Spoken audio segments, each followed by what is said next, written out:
Hello students, आज की इस वीडियो में हम पढ़ेंगे क्लास 10 मैथमेटिक्स का चैप्टर 2 पॉलिनोमियल्स की एक्सरसाइज 2.2 और उसका जो फर्स्ट क्वेश्चन है वो है find the zeros of the following quadratic polynomials. एक यहाँ पे वर्ड आ गया zeros, quadratic polynomial and verify the relationship between zeros and coefficient. और आपको रिलेशनशिप वेरीफाई करने के लिए बोल दिया जीरोज और कोफिशिएंट के बीच में। तो इस एक्सरसाइज को कराने से पहले मैं कुछ बेसिक टर्म्स के बारे में आपको बता देता हूँ कि जीरोज क्या होते हैं, क्वाड्रेटिक पॉलिनोमियल किसको बोलते हैं और ये रिलेशन क्या होता है। एक बार हम इसको समझ लेंगे तो इस एक्सरसाइज को बड़े आराम से हम कर लेंगे। आइए तो हम जानते हैं कि एक्चुअल में पॉलिनोमियल्स क्या होता है। एंड एनी जो पॉलिनोमियल्स होगा, एनी एल्जेब्रिक एक्सप्रेशन, कोई भी एल्जेब्रिक एक्सप्रेशन समझते हो, एक्सप्रेशन जो बना होता है टर्म्स से, जिसके अंदर प्लस साइन होता है, माइनस साइन होता है आपके पास, और नंबर्स होते हैं आपके, और ये कुछ वेरिएबल्स होते हैं एक्स वाई जेड इस तरीके से। तो कोई भी algebraic expression of the form जो इस फॉर्म में होगा, A N X N plus A N minus one X N minus one और ए वन एक्स और ये zero, is set to be a polynomial, उसको क्या बोलेंगे आप? पॉलिनोमियल बोलेंगे। मतलब ये हो गया कि इस चीज़ का यहाँ पे मतलब क्या है कि अगर कोई ये जो ए एन माइनस वन ए वन ए जीरो, ये क्या है? ये रियल नंबर्स है। ये सब क्या शो कर रखे हैं यहाँ पे? रियल नंबर शो कर रखे हैं, यानी ये दिखा रखे हैं आपको कि ये क्या है? कांस्टेंट्स हैं। ये रियल नंबर्स हैं और ये क्या है? ये कांस्टेंट्स हैं। तो वो किस तरीके से हैं? देखो, A X plus B X plus C, तो ये एक्सप्रेशन है। क्यों एक्सप्रेशन है? क्योंकि इसमें इक्वल साइन नहीं है।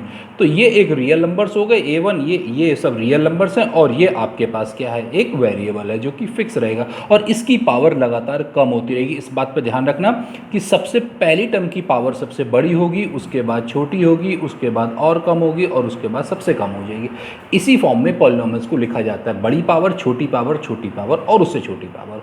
आप इसको ऐसे नहीं लिख सकते कि पहले आपने छोटी पावर कर ली फिर बड़ी पावर कर दी। इस तरीके से पॉलिनोमियल्स को नहीं लिखा जाता है। इसलिए यहाँ भी देखें एक्स की पावर n माइनस वन, और इस तरीके से कम होती चली गई। यहाँ पे एक्स पावर वन और यहाँ पे कुछ पावर एक्स नहीं है, तो इसका मतलब एक्स की पावर यहाँ पे 0 हो गई है। तो हमने कहा अगर कोई भी एल्जेब्रिक एक्सप्रेशन जो इस फॉर्म में लिखा जाता है उसको हम पॉलिनोमियल्स बोलेंगे, जहाँ पे x एक वेरिएबल है और n क्या है? कोई भी पावर हो सकती है, लेकिन वो एक आपके पास पॉजिटिव इंटीजर होगा। इस बात का ध्यान रखना, पॉजिटिव, नेगेटिव, माइनस की पावर नहीं होनी चाहिए, और जब ये इंटीजर है तो अपॉन भी नहीं होना चाहिए, डेसिमल भी नहीं होना चाहिए। x के बारे में बोल रहे हैं, इस a के बारे में नहीं बोला जा रहा है, x के बारे में। और इस a के बारे में क्या बोला जा रहा है कि ये रियल नंबर है। ये 1/2 हो सकता है, ये नेगेटिव हो सकता है, ये रूट में हो सकता है, क्योंकि रियल नंबर हमने पीछे वाली जो वीडियोस मैंने बताई थी उसमें बताया था कि रियल नंबर क्या होता है। आप उसको देख भी सकते हैं कि रियल नंबर आपका होता है क्या है कि जो कि रेशनल और इरेशनल का जो कॉम्बिनेशन होता है उसको हम रियल नंबर बोलते हैं। चैप्टर फर्स्ट की जो हमारे पास वीडियोज़ थी। तो एग्जाम्पल के लिए मैं बोल सकता हूँ कि ये मेरे पास क्या है? एक पॉलिनोमियल्स है, ये मेरे पास एक पॉलिनोमियल है, ये एक पॉलिनोमियल है, ये पॉलिनोमियल है। पॉलिनोमियल का एक्चुअल मतलब ही क्या होता है? पॉली मतलब मैनी, नॉमियल्स मीन्स टर्म्स, यानी एक ऐसा एक्सप्रेशन जिसमें बहुत सारी टर्म्स हो, उसे क्या बोलते हैं हम? पॉलिनोमियल्स बोलते हैं। तो types of polynomials based on degree के बेस पे पॉलिनोमियल कितनी तरीके के होते हैं? देखो, पॉलिनोमियल्स को जब हम कैटेगराइज करते हैं तो दो बेस पे कैटेगराइज करते हैं। एक तो डिग्री के बेस पे कैटेगराइज करते हैं और एक नंबर ऑफ टर्म्स के बेस पे। जैसे यहाँ पे 1 to 2 टर्म्स है, यहाँ पे 1 2 3 3 टर्म्स हैं। तो अभी मैं जो पॉलिनोमियल्स को कैटेगराइज कर रहा हूँ वो डिग्री के बेस पे कर रहा हूँ, क्योंकि क्लास 10th में जो हमारे पास पॉलिनोमियल चैप्टर है वो इस डिग्री बेस पे ही कैटेगराइज किया गया है। और क्लास 9th में जो हमने पढ़ा था मोनोमियल, बाइनोमियल, ट्राइनोमियल, क्वाड्रिनोमियल्स, वो क्या थे? नंबर ऑफ टर्म्स के बेस पे थे। नंबर ऑफ टर्म्स के बारे में क्लास 10th में बात नहीं की गई है, यहाँ पे बात की गई केवल डिग्री के बेस पे। तो सबसे पहला पॉलिनोमियल होता है लीनियर पॉलिनोमियल। लीनियर पॉलिनोमियल्स का मतलब होता है एक ऐसा पॉलिनोमियल जिसकी डिग्री 1 हो। टर्म्स कितनी हो उससे कोई फर्क नहीं पड़ेगा, टर्म्स एक भी हो सकती है, दो भी हो सकती हैं, ठीक है, लेकिन डिग्री क्या होगी उसकी? 1। जैसे 2x, x की डिग्री कितनी है यहाँ पे? 1। यहाँ पे 3x + 5, यहाँ पे x की डिग्री क्या है? 1। तो पूरे पॉलिनोमियल की डिग्री 1 होगी। यहाँ पे t की पावर क्या है? कुछ नहीं, तो 1 है। डिग्री में मीन्स पावर, तो यहाँ पे इसकी डिग्री क्या होगी? 1। इसकी डिग्री क्या होगी? 1। टर्म्स कितनी है इसमें? 2 हैं, 3 है, उससे हमारा कोई फर्क नहीं पड़ता, हमारा मतलब होता है केवल डिग्री से। तो ये हमारे पास एक लीनियर पॉलिनोमियल हो गया। नेक्स्ट होता है क्वाड्रेटिक पॉलिनोमियल। इस पर बहुत फोकस करना है क्योंकि हमारे पास क्लास 10th में जो क्वेश्चन दे रखे हैं वो क्वाड्रेटिक पॉलिनोमियल्स के हैं। अभी हम क्वेश्चन देख रहे थे, क्वेश्चन फर्स्ट 2.2 का, वहाँ भी क्वाड्रेटिक पॉलिनोमियल की बात की गई है। तो एक पॉलिनोमियल जिसकी डिग्री 2 होती है उसको बोलते हैं हम क्वाड्रेटिक पॉलीनोमियल। उसमें टर्म्स कितनी भी हो सकती है, उसमें 2 भी हो सकते हैं, 3 भी हो सकती हैं और एक टर्म भी हो सकती है। इसमें अंदर एक टर्म है लेकिन इसमें पावर कितनी है इसकी 2, तो ये क्वाड्रेटिक पॉलीनोमियल है। ये भी एक क्वाड्रेटिक पॉलीनोमियल, इसमें पावर 2 है। ये भी एक क्वाड्रेटिक पॉलीनोमियल, पावर 2 है। और ये भी एक क्वाड्रेटिक पॉलीनोमियल। अब यहाँ पे लग रहा होगा भाई ये क्वाड्रेटिक पॉलीनोमियल कैसे है, देखो इस x वेरिएबल की पावर 1, इस y वेरिएबल की पावर 1, तो 1 और 1 कितना हो गया 2, तो इस टर्म की डिग्री क्या हो गई 2, तो पूरे पॉलीनोमियल की डिग्री क्या आ जाएगी 2, क्योंकि जिस टर्म की हाईएस्ट पावर होती है वही पॉलीनोमियल की डिग्री हो जाती है। क्यूबिक पॉलीनोमियल एक दो एग्जांपल दे रखे हैं साइड बुक में, क्यूबिक पॉलीनोमियल के ऊपर क्वेश्चन दे रखे हैं, लेकिन आपके पास जो एनसीईआरटी में जो एक्सरसाइज आपको दे रखी है पॉलीनोमियल को, उसमें क्यूबिक पॉलीनोमियल के ऊपर कोई क्वेश्चन नहीं दे रखे हैं, केवल एक आध उसमें दे रखा है आपको एग्जाम्पल्स के अंदर। तो फिर भी हम जान लेते हैं क्यूबिक पॉलीनोमियल हमारा क्या होता है। तो क्यूबिक पॉलीनोमियल किसको बोलते हैं, क्यूबिक पॉलीनोमियल उस पॉलीनोमियल को बोलते हैं जिसकी डिग्री 3 होती है। बाइक्वाड्रेटिक पॉलीनोमियल वो पॉलीनोमियल होता है जिसकी डिग्री 4 होती है। एग्जांपल के लिए आप लिख सकते हैं टर्म्स कितनी भी हो सकती है, टर्म से हमारा कोई मतलब नहीं होता। तो हमने यहाँ पे देखा कि बेस्ड ऑन डिग्री पॉलीनोमियल्स को लीनियर पॉलीनोमियल जिसकी डिग्री 1, क्वाड्रेटिक पॉलीनोमियल जिसकी डिग्री 2, क्यूबिक पॉलीनोमियल जिसकी डिग्री 3, बाइक्वाड्रेटिक पॉलीनोमियल जिसकी डिग्री 4। अब एक और इंपॉर्टेंट पार्ट, क्योंकि आपसे फर्स्ट क्वेश्चन में बोला गया था find the zeros of A polynomial, polynomial के जीरो फाइंड करें। तो जीरो होता क्या है, और real number alpha. Real number मतलब कि वो रूट का 2 भी हो सकता है, वो 2 भी हो सकता है, माइनस मतलब कोई भी रियल नंबर हो सकता है, 1/2 कुछ भी, वो जीरो कहलाएगा किसी भी पॉलीनोमियल का। पॉलीनोमियल को किस पे दिखा दिया उन्होंने, एफ में, यानी एक रियल नंबर, वो कुछ भी हो सकता है, रियल नंबर रूट में हो सकता है, कोई भी हो सकता है, वो जीरो कहलाएगा पॉलीनोमियल का। कब, जब उस अल्फा यानी उस रियल नंबर की वैल्यू इस पॉलीनोमियल में लगा दूं तो इस पूरे पॉलीनोमियल की आंसर क्या आना चाहिए, जीरो। एग्जांपल के लिए समझते हैं, मेरे पास एक पॉलीनोमियल है fx 2x+3 और हमने कहा कि भाई इसका जो जीरो है ना वो -3/2, जीरो मतलब अल्फा, जो बोला गया था कोई भी रियल नंबर हो सकता है। तो मैंने क्या करा कि ये x की जगह वैल्यू -3/2 उठा के लगा दी, x की जगह मैंने -3/2 उठा के लगा दिया। तो x की जगह -3/2, 2 ऐसे ही रहा, x की जगह -3/2, 2 से 2 कैंसिल हो गया, -3 + 3 आंसर आ गया 0। तो इसका मतलब क्या है कि इस पॉलिनोमियल का ये जीरो कहलाएगा, क्योंकि ये वैल्यू अगर मैं इस पॉलिनोमियल में लगा देता हूं तो इस पूरे पॉलिनोमियल का जो आंसर मुझे मिल रहा है वो मिल रहा है 0। तो इस तरीके से जीरो किसी भी पॉलिनोमियल की वो वैल्यू होती है जो अगर उस पॉलिनोमियल में हम पुट कर दें तो उस पूरे पॉलिनोमियल का आंसर हमारा क्या हो जाता है, 0 हो जाता है। ये भी चीज़ अभी हमें पढ़नी है, हमें एक्सरसाइज 2.2 में पढ़ना था क्वाड्रेटिक पॉलिनोमियल जिसकी डिग्री 2 थी, हम समझ चुके हैं। जीरो ऑफ ए पॉलिनोमियल क्या होता है हम ये भी समझ चुके हैं। अब किसी भी पॉलिनोमियल का जीरो कैसे फाइंड किया जाता है, जैसे अभी ऊपर ही पॉलिनोमियल था, इसका ये जीरो कैसे निकला, -3/2 कैसे पता लगा कि ये इसका जीरो है, तो वो कैसे फाइंड करेंगे वो हम देखेंगे।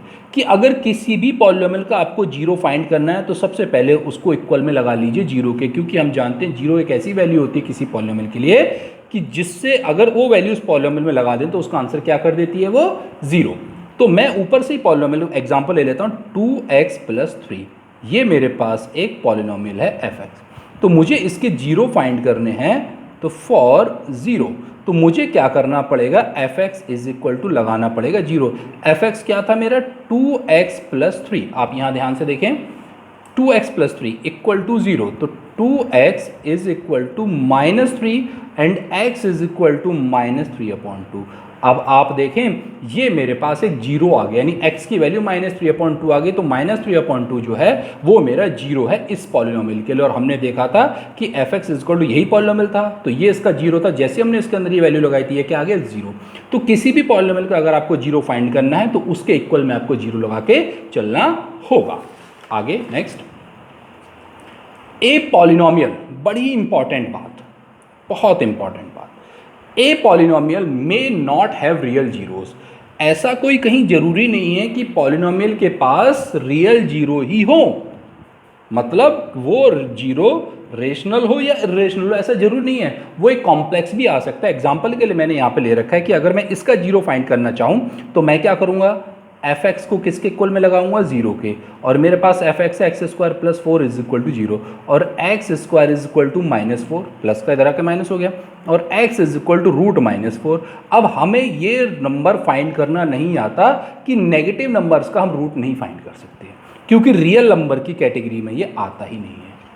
लेकिन जीरो तो आ गया, अगर मैं इसके अंदर ये वैल्यू लगाऊंगा तो इसका आंसर क्या आ जाएगा, जीरो आ जाएगा। तो यानी इसका जीरो तो है लेकिन ये रियल जीरो नहीं है, ध्यान रखना, जीरो तो है इसका ये, यानी इस दिए हुए पॉलिनोमियल का जो जीरो है वो √-4 है, लेकिन ये रियल जीरो नहीं है। यानी ना तो ये रेशनल नंबर है ना ही इर्रेशनल नंबर है। ये क्या नंबर है, इसके बारे में क्लास 11th में हम पढ़ते हैं कॉम्प्लेक्स नंबर के अंदर जाके।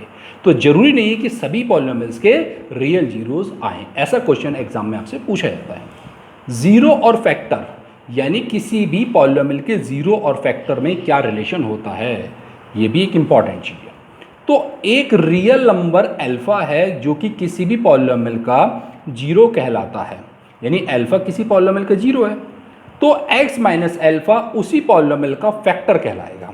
मैं यहाँ पे इस चीज़ को एग्जाम्पल के थ्रू आपको दिखाता हूँ यहाँ पर कैसे, कि भाई मेरे पास अभी हमने पीछे देखा था कि 2x + 3 था, तो ये एक fx था, यहाँ पे x = -3/2 क्या आ गया था मेरे पास, ये इसका जीरो था। तो अगर मैं इसको इधर ले आऊँ, जीरो, ये जीरो है ये, तो ये वैल्यू होगी 3/2, तो ये जो होगा ये फैक्टर हो जाएगा किसका, fx का। अगर किसी जीरो को फैक्टर बनाना है तो उसको जीरो के एक साइड ले, इधर जीरो होगा उसे आप हटा दीजिए, कुछ ना लिखें आप उसे, तो ये बन गया इसका फैक्टर और ये बन गया इसका जीरो। तो अगर जीरो से फैक्टर बनाना है, देखो यहाँ पे अल्फा था तो उसको इक्वल के इधर ले आइए, यानी साइन चेंज हो जाएगा, अगर यहाँ प्लस होगा तो ये माइनस आ जाएगा, माइनस होगा तो प्लस, जैसे यहाँ माइनस का जीरो था तो x के साथ प्लस में हो गया, और अगर ये प्लस होता तो x के साथ ही किस में हो जाता, माइनस। और अगर ये इसका फैक्टर है तो इसका जीरो निकालना कोई दिक्कत वाली बात नहीं, किसी फैक्टर का जीरो निकालने के लिए उसके इक्वल में जीरो लगा के कर दीजिए, आप उसको सॉल्व कर दीजिए। तो वही है कि अगर x माइनस अल्फा फैक्टर है fx का तो उसका जीरो क्या होगा, अल्फा उसका जीरो हो जाएगा। अब जो हमसे क्वेश्चन में पूछा गया था 2.2 में, कि फर्स्ट क्वेश्चन में, कि relationship between zeros and coefficient of a polynomial, कि पॉलिनोमियल के कोफिशिएंट में और जीरोज के बीच में क्या रिलेशन है। मैंने एक एग्जांपल के लिए लिया कि fx = ax² + bx + c मेरे पास एक क्वाड्रेटिक पॉलिनोमियल है। ये जो मेरे पास एक क्वाड्रेटिक पॉलिनोमियल है, इसी के बारे में ज़्यादा हमसे पढ़ा जाएगा, और एक उसकी हमने जनरल फॉर्म ले रखी है कि क्वाड्रेटिक पॉलिनोमियल को हमेशा इसी तरीके से हम लिखेंगे जनरल फॉर्म में, और हमने कहा उसके अल्फा और बीटा ये दो जीरोज़ हैं। जब भी हमसे क्वाड्रेटिक पॉलिनोमियल लिखने के लिए बोला जाएगा हम इसी जनरल फॉर्म में लिखते हैं, ax² + bx + c, जहाँ पे a b c real numbers हैं और x मेरे पास एक वेरिएबल है और जो पावर कम हो रही है कंटिन्यूस। तो अल्फा बीटा हमने क्या लिए, इसके जीरो लिए।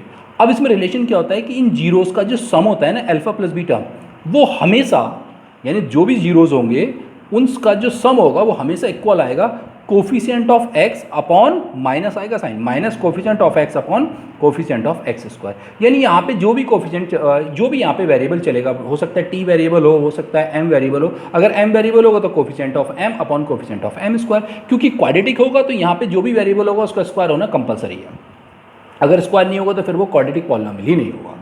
और क्या होता है, अल्फा इंटू बीटा, यानी अगर उसके जीरोस की प्रोडक्ट कर दूं तो वो इक्वल आती है c अपॉन ए, सी मतलब कांस्टेंट टर्म। कांस्टेंट टर्म उस टर्म को बोलते हैं जिसके अंदर कोई भी वेरिएबल नहीं दिया होता, और अपॉन कोफिशिएंट ऑफ x²।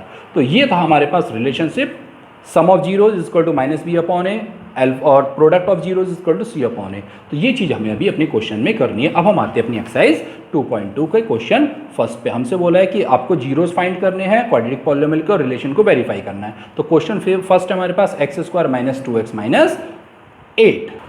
तो ये है हमारा क्वेश्चन फर्स्ट का, फर्स्ट x² = -2x - 8। जैसे कि अभी हमने क्वेश्चन में देखा, हमसे क्या फाइंड करना है, इसमें इसके जीरोज निकालने हैं हमें, और हमें इसमें क्या फाइंड करना है, इसके रिलेशन भी वेरीफाई। तो हम सबसे पहले जीरोज निकालने के लिए मैंने बताया था कि सबसे पहले तो आप इसको लेट कर लो fx के इक्वल, और अगर आपको इसके किसी भी क्वाड्रेटिक पॉलिनोमियल के, कोई भी पॉलिनोमियल हो, चाहे वो क्यूबिक हो चाहे वो लीनियर हो, अगर किसी भी पॉलिनोमियल के अगर आपको जीरोज फाइंड करने तो उसको =0 लगाना पड़ेगा।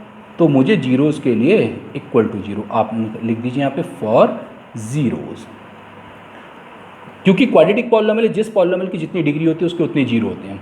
क्वाड्रेटिक के 2 होंगे, लीनियर का 1 होता है क्योंकि उसकी डिग्री 1 होती है, क्यूबिक के 3 जीरोज होते हैं। तो हमेशा क्वाड्रेटिक के कितने जीरो निकलेंगे, 2 जीरो निकलेंगे। अब वो एक अलग बात है कि दोनों रियल भी हो सकते हैं और वो रियल नहीं भी हो सकते, लेकिन मोस्टली जो हमारे पास क्लास 10th में वो रियल जीरोज के बारे में बात है। तो हमने इसको किसके इक्वल डाल दिया, जीरो के इक्वल। तो हमारे पास पॉलिनोमियल क्या था, x² - 2x - 8 = 0। अब क्योंकि क्लास 9th में हमने फैक्टराइजेशन मेथड पढ़ा, इसके फैक्टर्स हम फाइंड कर लेते हैं, क्योंकि फैक्टर को जीरो में कन्वर्ट करना अभी मैंने आपको पीछे बताया था। तो इसको हम फैक्टराइज करते हैं स्प्लिटिंग मेथड से। स्प्लिटिंग मेथड क्या होता है, इसके कोफिशिएंट की और इन दोनों की करिए मल्टीप्लाई। तो एक्स स्क्वायर कोफिशिएंट है 1 और लास्ट टर्म है -8, इन दोनों की मल्टीप्लाई करूंगा मेरे पास आएगा -8। -8 के ऐसे दो फैक्टर मुझे करने होते हैं जिनको, क्योंकि माइनस का आ रहा है, जिनको माइनस करके तो 2 आ जाए और मल्टीप्लाई करूँ तो 8 आ जाए। -2 और 2, -2 और 2 को प्लस करूँगा तो माइनस का 2 आएगा और इनकी मल्टीप्लाई करूँगा तो -8। तो माइनस का 4x प्लस का 2x -8 इज इक्वल टू 0। यहाँ से x कॉमन हो जाएगा, x -4, यहाँ से 2 कॉमन हो जाएगा, x -4 इज इक्वल टू 0। दोनों में कॉमन आ रहा है x -4, यहाँ भी कॉमन है, इन दोनों में कॉमन है, बचा क्या x + 2, यहाँ x बचा और यहाँ 2 बचा। तो यहाँ पे इन दो फैक्टर्स की मल्टीप्लाई 0 हो रही है, तो इसका मतलब है या तो ये वाली टर्म 0 होगी या ये वाली टर्म हमारी 0 होगी। तो अब मेरे पास फैक्टर्स आ गए, ये दो फैक्टर्स आ गए, फैक्टर्स को 0 में कन्वर्ट कर रहा हूँ। तो x = 4 या x = -2, क्योंकि अभी मैंने बताया था कि जब भी फैक्टर आएगा, फैक्टर को अगर आपको कन्वर्ट करना है 0 में तो उस फैक्टर के कुल में 0 लगा दीजिए आप, तो आपके पास क्या आ जाएंगे, जीरोज़। तो हमारे पास जो जीरोज़ आ गए वो क्या आ गए, सो जीरोज़ ऑफ fx, आप px भी ले सकते हैं, ऑफ fx आर 4 एंड -2, जिसको अल्फ़ा बीटा भी आप लिख सकते हैं कि अल्फ़ा 4 हो गया, बीटा -2। अब आगे हमसे बोला था, इतना ही नहीं बोला, हमसे आगे बोला था कि इसके रिलेशनशिप को verify the relationship between the zeros and the coefficient, zeros और कोफिशिएंट के बीच का रिलेशनशिप भी वेरीफाई करना है।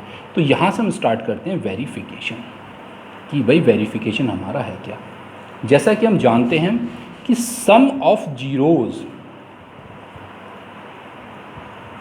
अल्फ़ा प्लस बीटा, क्या था सम ऑफ जीरोज़, अल्फ़ा एक तरीके से 4 है और बीटा मेरे पास -2 है, जो कि कितना है 2, और मैं निकालता हूँ माइनस, क्योंकि मुझे पता था कि मेरे पास रिलेशनशिप तो ये होता है alpha plus beta is equal to -b upon coefficient of x upon coefficient of x square, ये आना चाहिए। तो माइनस मैं निकालता हूँ, क्या यही आ रहा है, coefficient of x upon coefficient of x square. Coefficient of x आप यहाँ पे देखें क्या है, -2, क्योंकि यहाँ ऑलरेडी माइनस होता है तो माइनस का 2 upon coefficient of x square क्या 1, तो ये हो गया 2। तो हमने देखा यहाँ पे हमारे पास जो सम ऑफ जीरोज़ हैं वो इक्वल आ रहा है coefficient of x upon coefficient of x square के इक्वल आ गया। तो बस मैं यहाँ लिख सकता हूँ कि अल्फ़ा प्लस बीटा जो हो गया वो -b अपॉन a के इक्वल हो गया, यानी एक रिलेशनशिप वेरीफाई हो गया सम ऑफ जीरोज़ के लिए।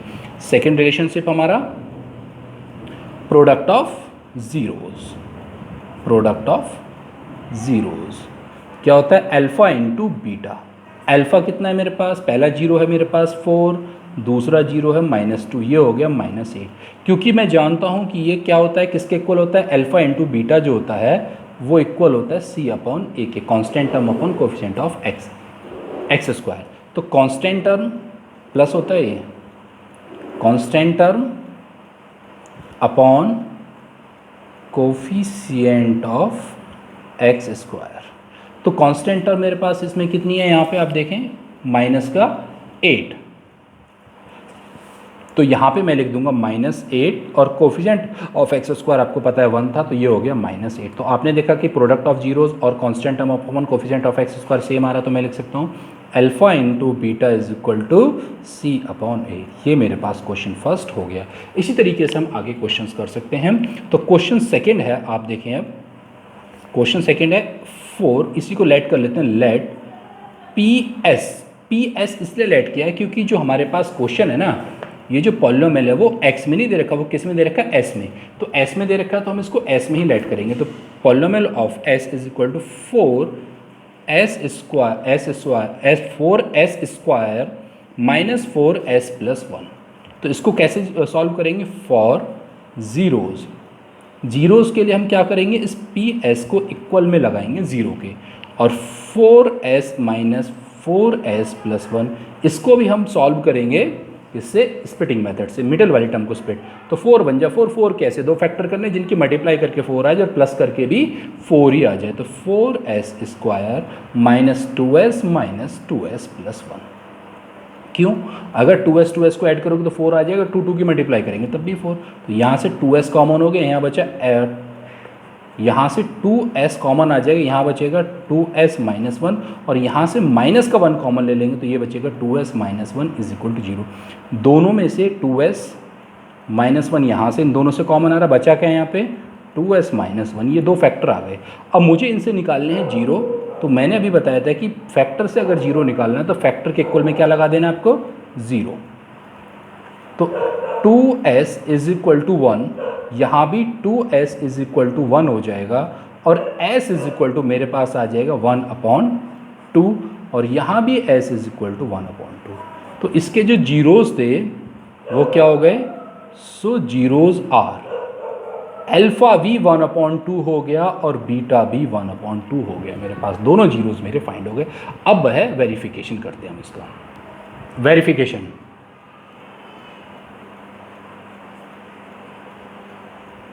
सम of zeros alpha plus beta. Alpha कितना आया था हमारा, अगर आप देखें तो अल्फ़ा था हमारा 1/2, बीटा भी था हमारा 1/2। तो दोनों हमारे पास कितने आ गए 1/2 और ये आ गए दोनों 1/2। तो alpha plus beta is equal to 1/2 plus 1/2, जो कि मेरे पास एलसीएम हो जाएगा 2 1 प्लस 1 और ये मेरे पास हो गया 2/2 कैंसिल होकर वैल्यू 1 हो गई। अब मैं यहाँ पे लिखता हूँ and minus coefficient of S, क्योंकि अभी जो हमारे पास पॉलिनोमियल है वो एस में दे रखा था और यहाँ पे आएगा कोफिशिएंट ऑफ एस स्क्वायर। तो यहाँ पे कोफिशिएंट ऑफ एस अगर आप ध्यान से देखें तो कितना है माइनस का 4, माइनस ऑलरेडी दे रखा, माइनस का 4/4, 4/4, 4 से 4 कैंसिल करेंगे हमारे पास 1 आ जाएगा। तो alpha plus beta is equal to हो गया -b/a। हमारे पास सम ऑफ जीरोज़ का रिलेशन वेरीफाई हो गया। अब है product of zeros. Product of zeros है क्या, अल्फ़ा इंटू बीटा 1/2 इंटू 1/2, ये हो गया 1/4। तो हम जानते हैं कि ये किसके इक्वल होता है, कांस्टेंट टर्म यानी जो कि c होती है upon coefficient of S square जो कि होता है a। तो c कितना है हमारे पास, आप इस पॉलिनोमियल को ध्यान से देखें 1 और एस स्क्वायर का कोफिशिएंट है 4, तो यहाँ पे आ जाएगा 1/4 जो कि हमारे पास है। तो ये भी हमारे पास वेरीफाई हो गया, alpha into beta is equal to c/a। ये हमारे पास क्वेश्चन फर्स्ट के 2 पार्ट्स हम कर चुके हैं यहाँ पे। नाउ क्वेश्चन थर्ड है हमारा 6x² - 3 - 7x। अब इस क्वेश्चन को ध्यान से देखें ये जो है पॉलिनोमियल की फॉर्म में नहीं दे रखा है, यहाँ बड़ी पावर 2 फिर क्या होनी चाहिए उससे कम पावर यानी एक्स वाले टर्म, लेकिन यहाँ पे क्या है कांस्टेंट टर्म आगे बीच में, तो इसको हमें रीअरेंज करना पड़ेगा। पहले 6x² - 7x - 3, इस क्वेश्चन पे ध्यान देना है आपको क्योंकि ये रीअरेंज नहीं हो रखा है। तो हमें इसको क्या करना है पॉलिनोमियल की फॉर्म में लगाना है। तो मैं इसको px लेट कर लेता हूँ, let px is equal to, और मैं इसको अरेंज करके लिख लेता हूँ 6x² - 7x - 3, यानी 7x पहले आएगा और 3 बाद में आएगा। ओके, जीरोज़ के लिए हमें फिर से वही करना है, फॉर जीरोज़ px को इक्वल में लगाना है 0 के 6x² - 7x - 3 is equal to 0।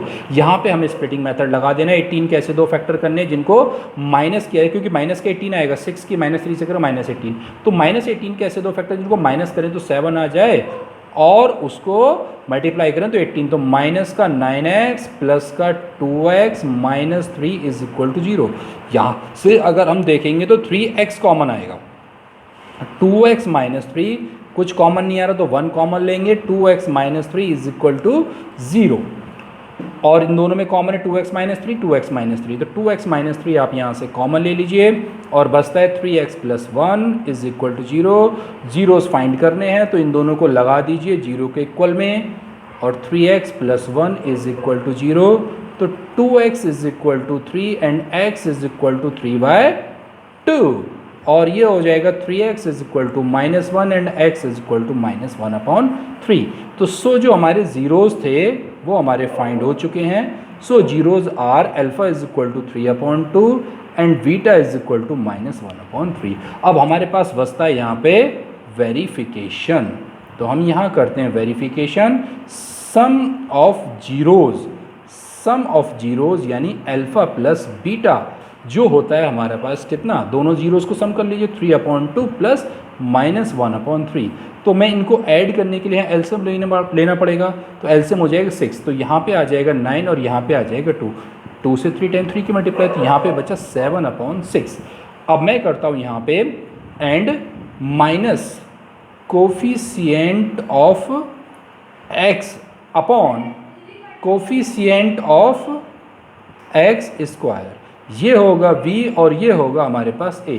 तो ये आएगा आपके पास माइनस, और आप ध्यान से देखें तो कोफिशिएंट ऑफ v माइनस का 7 है, माइनस ऑलरेडी -7 अपॉन और a है आपके पास 6, तो ये हो गया 7/6। इसमें ये गलती मत कर देना कि कोफिशिएंट ऑफ जो आए आपके पास b की जो वैल्यू है उसको -3 मत लेना, x होता है कोफिशिएंट ऑफ b, क्या होता है x का वेरिएबल होता है, x का कोफिशिएंट होता है, तो ये हमने ले लिया। तो हमारे पास यहाँ पे आया क्या कि सम ऑफ जीरोज़ यही आ रहा है और उनका coefficient of x upon coefficient of x square भी ये आ रहा है, तो यानी यहाँ पे हमारे पास वेरीफाई हो गया alpha plus beta is equal to -b upon a। अब हमारे पास बचता है प्रोडक्ट के लिए, तो प्रोडक्ट ऑफ जीरोज़ यानी अल्फ़ा इंटू बीटा कितना है आपके पास 3/2 -1/3, कैंसिल करूँगा ये बचेगा माइनस का 1/2, और मैं यहाँ पे करता हूँ कांस्टेंट टर्म जो कि होगी c upon coefficient of x square जो कि होगा a। कांस्टेंट टर्म इसकी क्या है -3, 7x नहीं -3 होगी इसकी, तो -3, a कितना है इसमें यहाँ पे 6 और वो है आपके पास 6, 3 से 1 टाइम 3 से 2, तो यानी ये आ गया -1/2। आप देखेंगे दोनों सेम आ गए, तो यानी ये भी आपके पास वेरिफिकेशन हो गया alpha into beta is equal to c upon a, ये भी आपका वेरीफाई हो गया। तो यानी अभी हमने क्वेश्चन फर्स्ट के 3 पार्ट्स हमारे हो चुके हैं। नाउ फोर्थ पार्ट हमारा क्या है 4u² प्लस 8u, इसमें कांस्टेंट टर्म नहीं दे रखी है, कांस्टेंट टर्म नहीं दे रखी तो वो 0 हो जाएगा, तो इसको हम लेट कर लेते हैं। फर्स्ट का फोर्थ पार्ट है हमारे पास, हम उसको लेट कर लेते हैं, लेट यू में लेट किया जाएगा क्योंकि आपके पास ये जो दे रखा है पॉलिनोमियल वो यू में दे रखा है, ठीक है। तो यहाँ पे फॉर जीरोज़ के लिए पी यू जो लगेगा वो 0 के इक्वल लगेगा, 4u² plus 8u is equal to 0, और इसमें से कॉमन आ जाएगा 4u, तो यहाँ पे बचा क्या आपके पास u plus 2 is equal to 0, क्योंकि ये दो फैक्टर आ गए, तो इनको अगर जीरोस फाइंड करने तो या तो ये 0 और u प्लस 2 इसको 0 के इक्वल, तो यहाँ से तो एक तो आ गया 0 क्योंकि 4 0 को डिवाइड करेगा आंसर 0 ही आएगा, और दूसरा आ गया -2। तो जीरोज़ जो हो गए वो हमारे हो गए, जीरोज़ आर अल्फ़ा तो हो गया 0 और बीटा हो गया -2। अब हम यहाँ पे करते हैं इनका वेरिफिकेशन।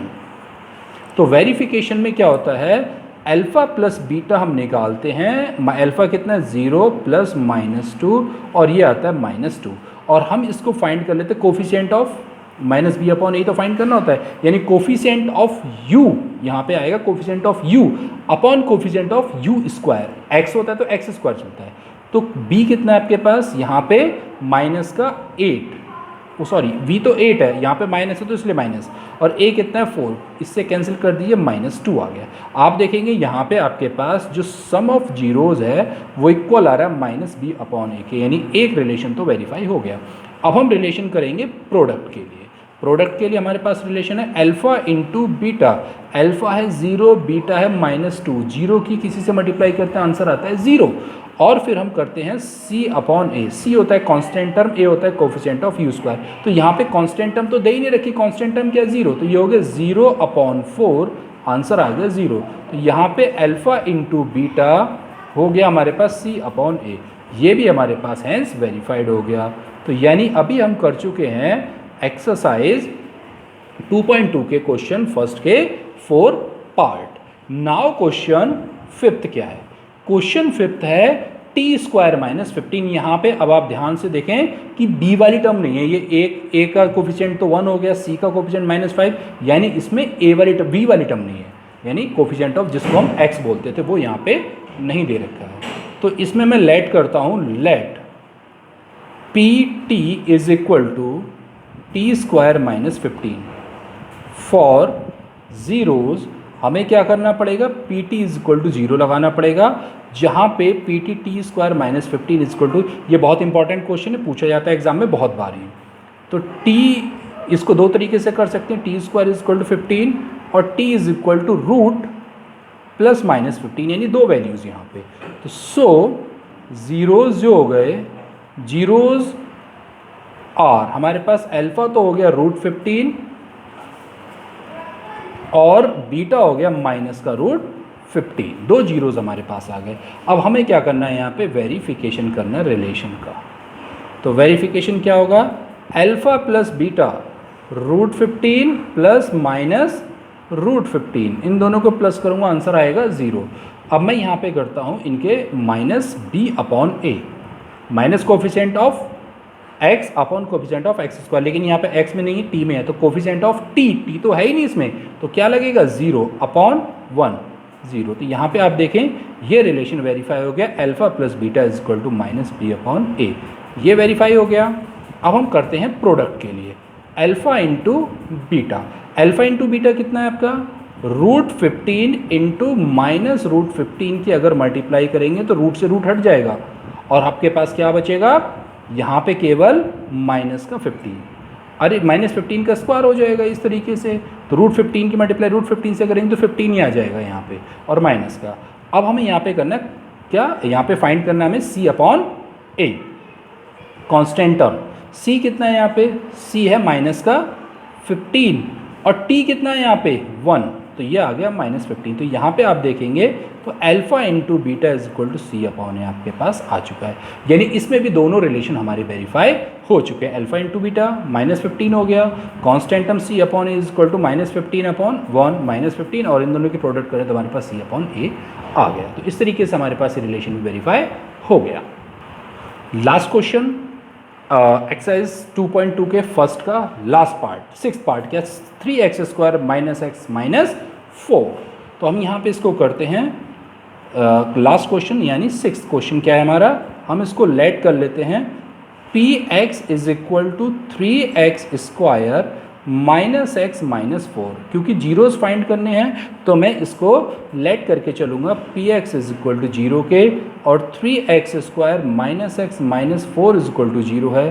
तो इन दोनों को मुझे स्प्लिटिंग मेथड से सॉल्व करना पड़ेगा। 3 4 जा 12, 12 कैसे दो फैक्टर जिनको माइनस करूँ तो 1 आ जाए, मल्टीप्लाई करूँ तो माइनस का 12 आ जाए, तो वो फैक्टर सामने ही आपके, माइनस का 4x और प्लस का 3x, ये दो फैक्टर हो जाएंगे इसके। कॉमन कुछ नहीं आ रहा है इन दोनों टर्म्स में, केवल x कॉमन आ रहा है, यहाँ बचा 3x माइनस 4 और यहाँ पे जो कॉमन आ रहा है वो 1 आ रहा है और यहाँ बचेगा 3x माइनस 4। दोनों में कॉमन हो गया आपका 3x माइनस 4, यहाँ पे बचा x और ये हो गया 1 इज इक्वल टू 0। क्योंकि मुझे जीरोस फाइंड करने तो 3x माइनस 4 इसको इक्वल टू 0 लगा दिया और x प्लस 1 इसको भी इक्वल 0 कर दिया, 3x इज इक्वल टू 4 हो गया और x इज इक्वल टू हो गया 4 अपॉन 3। एक जीरो तो मेरे पास ये आ गया, दूसरा x is equal to minus 1। तो इसके जीरोस तो आपको फाइंड हो गए। सो जीरोज आर अल्फा हो गया 4 अपॉन 3 एंड बीटा हो गया माइनस 1। बस अब आपके पास बचता है क्या, इसके रिलेशनशिप को वेरीफाई करना। तो वेरीफिकेशन क्या करेंगे वेरीफिकेशन में इसमें, तो alpha plus beta 4 upon 3 plus minus 1, तो कैसे करेंगे, कुछ नहीं, इसके नीचे 1 लगा दिया, एलसीएम होगा 3, 4 प्लस माइनस 3, यानी ये आपके पास बचता है 1 अपॉन 3। और हम यहाँ पे करेंगे minus b upon a। b क्या होता है आपके पास, कोफिशिएंट ऑफ x और a होता है कोफिशिएंट ऑफ x स्क्वायर।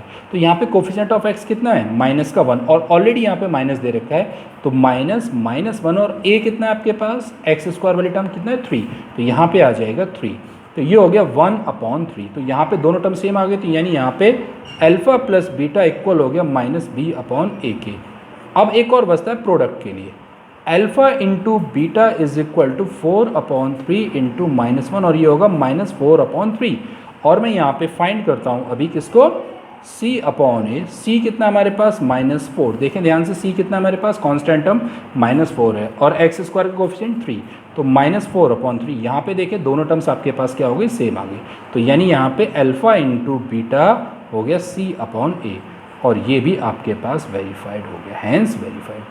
अब जो रिमेनिंग क्वेश्चन है एक्सरसाइज 2.2 का जो क्वेश्चन सेकंड है, जिसमें बोला गया find a quadratic polynomial each with the given number as the sum and product of it zeros, तो वो आपको मैं नेक्स्ट वीडियो में आपको बताऊंगा। आई होप आपको ये वीडियो पसंद आई हो। अगर कोई क्वेश्चन समझ नहीं आता है मुझे कमेंट कर सकते हैं, और इस क्वेश्चन को आपको नेक्स्ट वीडियो में, आपको लेक्चर 2 में आपको ये क्वेश्चन मिलेगा। Thanks for watching this video, thank you.